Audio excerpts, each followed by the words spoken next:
So tell me about your love of the law. What sparked that love of the law? You know, I read a book in junior high about the Salem witch trials. And it was about a young woman who was smart and, involved, and she was just such a cool person. And she was also beautiful. And someone accused her of being a witch. And I read about this whole process that she went through. And I was so outraged by what she had to put up with. And I thought, I wish I could have been there to stand up for her, to protect her. So who does that? Lawyers do that. And I thought, oh man, that'd be cool if I could be a lawyer. And so I talked about it for a little while. And this doesn't really exactly answer your question, but I didn't really even know any lawyers, let alone women lawyers. And so I had been involved in music a lot. And my mom really wanted me to be a professional musician. So one day when I was, I don't know, a junior or senior, we always had supper together in my family. And Mom was talking about college, and I was going to go to Bethany, and what are you going to major in? And Mom and I sat by each other, and we were, talk. We'd always be talking to each other about stuff.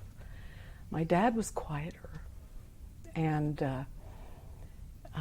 in the middle of this conversation, Dad said, whatever happened to being a lawyer? And it was just, I'll never forget that moment, because I thought, my dad thinks I can. And so ever since then, that was what I wanted to do. And, I just thought, well, what if I don't get in, So I majored in economics in college, because I thought, what can I do if I don't get into law school? And I thought, well, the business degree, that'd be useful in the workforce. So ever since I read that book, that's what I wanted to do.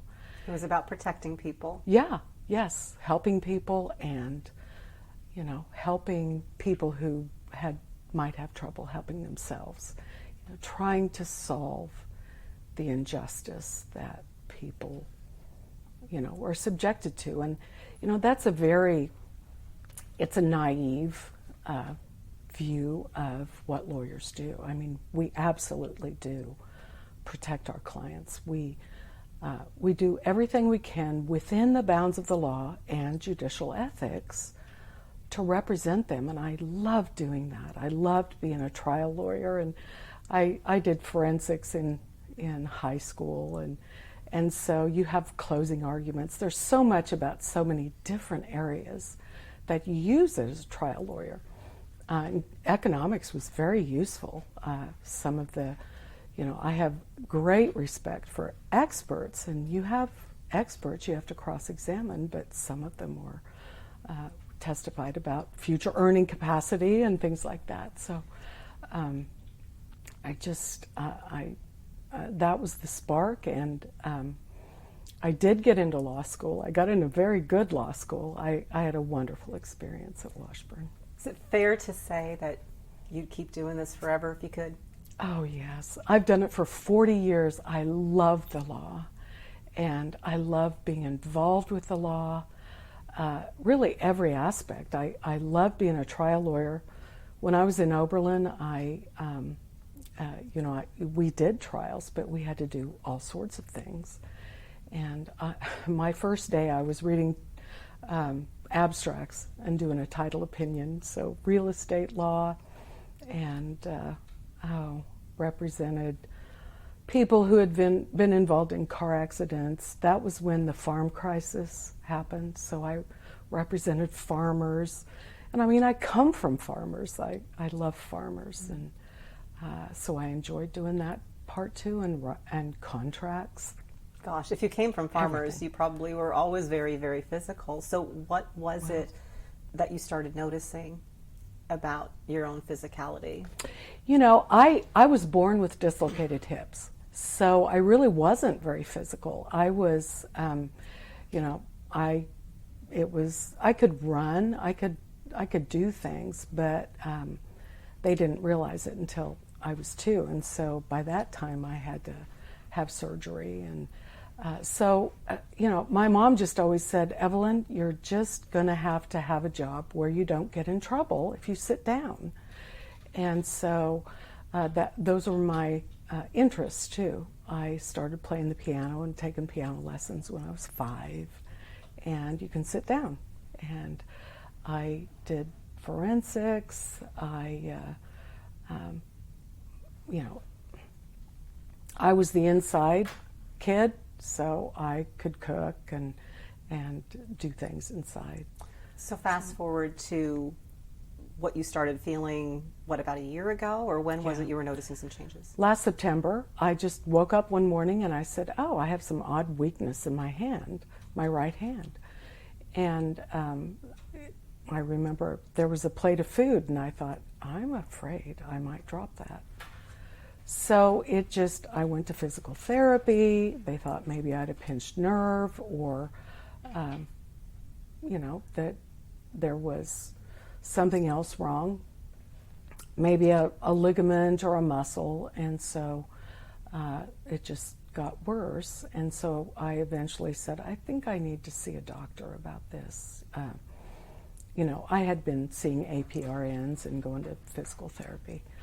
So I went to my doctor and she set me up with a neurologist, and they did some testing because ALS is it's a disease that you figure out by eliminating others. So eventually they gave me a neurologic test, an EMG, and I did very badly. I hate to fail tests, but I failed that one. And so, they said, looks like you have ALS. And that was when? That was December when I got the initial diagnosis. And they sent me to KU Medical Center, and they confirmed it then in January. What was it like to hear that news? Everybody dies. And it was hard, but I have a very strong faith. And I know where I'm going, and I know that it's going to be a while, and I will continue to adapt. But from the beginning, I have a prayer that I always say. I start out the day, and I say, this is the day the Lord has made. Let us rejoice and be glad in it. And then I say, God, I know you're with me always, but please help me to feel you with me. And help me to know what you want me to do yet while I'm here. And then help me to do it. And give me peace. And you know what? It's like magic. It always works. I always have peace. And, I'm just okay. I know that one day I will die from this, and then I'll find out what happens next. And it's good. And in the meantime, I'm having a great time because there's a lot of life left, and I'm enjoying every bit of it. I keep my brain, and I keep all 5 of my senses. So even if I can't move, I can feel somebody hold my hand or talk to me or read a book or watch a movie, and I will understand it. And I'm just having such great conversations with so many people that have reached out. There's not much pain, and there's a whole lot of good, really. I have decided I am not going to mourn what I don't have anymore. I mean, I can't play the piano, I can't write, I can't type. And I used to have pretty handwriting, but I just don't think about those things. I think about what I have, and there's so much that I still have. I mean, I love life. I'm enjoying it. Are you afraid? Because when I hear that about ALS, to me it sounds very scary. You're losing your body, but yet you're still completely aware of what's happening to you. Do you have any fear? I was afraid of pain. I was, eventually I won't be able to breathe. And so I was afraid of gasping for air. And so I asked the neurologist very soon, I said, can you keep me comfortable until I die? And he said, oh yes, absolutely. And in the meantime, you just adapt. I mean, I can't use my hands anymore, so I have a little thing that I wrap around my hand, and it allows me to type one word at a time, or one letter at a time. I have Dragon speak to text software, and I can still talk. So, eventually my talking will get slower, but people are so good to help. I mean, step in, offer to help. My assistant has never once said, well, this isn't in my job description, but she helped me to put my lipstick on today. I mean, she helped put my earrings in. Most assistants don't have to do that, but, now she helps me clean up my office. I mean, my research attorney cleaned my glasses. They're just, people are just wonderful. People are kind. They want to be kind, I think. How difficult was it for you to make the decision that you're going to have to step away from the law? This job is extremely difficult. I mean, there's never been a day when I had to think about, oh, what am I going to do? There's always something to do, and it requires the highest level of ability to do it. I was 60 when I took this position. I had been in the law since 1985, and I took the bench here in 2020. And I have used all of my experience, my education, my expertise, and still it takes all of my effort, all of my skill to perform this job at the highest level, as the other justices do. And there's not only an expectation, but I want to be able to be, an equal to those brilliant people that I work with. And Dragon software works about 75 to 80% of the time. And when it doesn't work, I have to delete, and I have to type one letter at a time with my little toggle thing. And I can do that, but I can't work nearly as fast. ALS makes me tired. And the long answer to your short question is I cannot perform anymore at a level that I think suits me. I have a responsibility to the people of Kansas. I love Kansas. I've always lived in Kansas. And it's time for me to get out of the way and let someone else who types as fast as I used to type to step in. And it's their turn. I thought about that a lot, and I thought, should I continue? Should I do my best to continue to do this? Because I'm going to be around for a while. But I love the law, I love this institution, I love the state too much. I'm going to get out of the way. It's time for me to do that. And there are so many wonderful, qualified lawyers and judges with great reputations who can do that, who will do a good job. This situation could break you, but it sounds like you have found the hidden blessing. What is the hidden blessing in this challenge you face?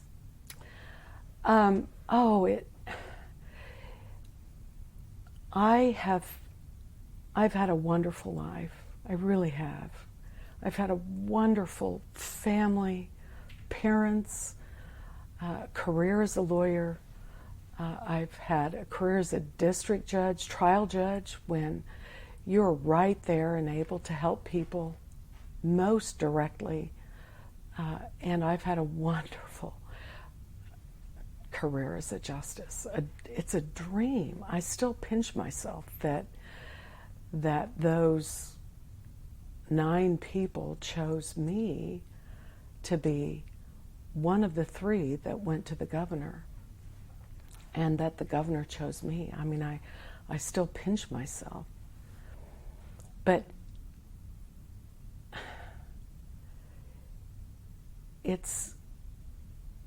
my life is going to continue to be good. But in this role, I think that it's just time for me to go. And the hidden blessing is that I have had the opportunity to have those heart-to-heart talks. Let me tell you, if you have a fatal disease, people hug you. You know, all those filters, all those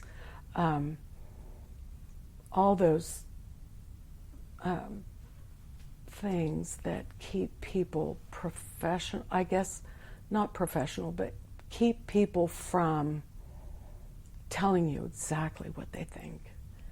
And people who I don't even know well have come up to me and said, "You've touched my life in some way that is good." I hear that again and again. If I didn't have a fatal disease, I might have died before I knew that. And that's an incredible blessing. There really is a lot of good in my situation. I don't have a lot of pain. I used to take care of my husband a lot more than he had to take care of me, because I was physically fine, and he had a wound that I had to take care of.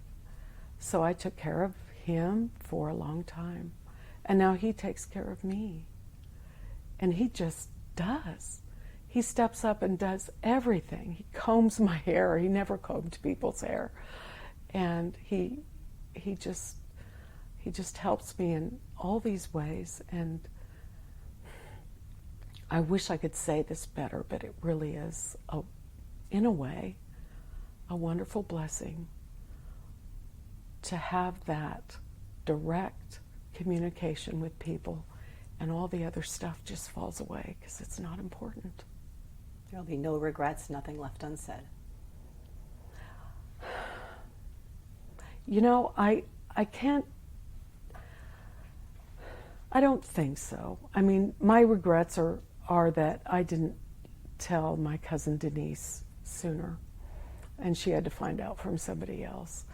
But what I've done during the course of my lifetime, oh my, I couldn't ask for anything more. And I'm so glad that I was able to realize that. When I became a judge, I realized what a magical childhood I had with relatives.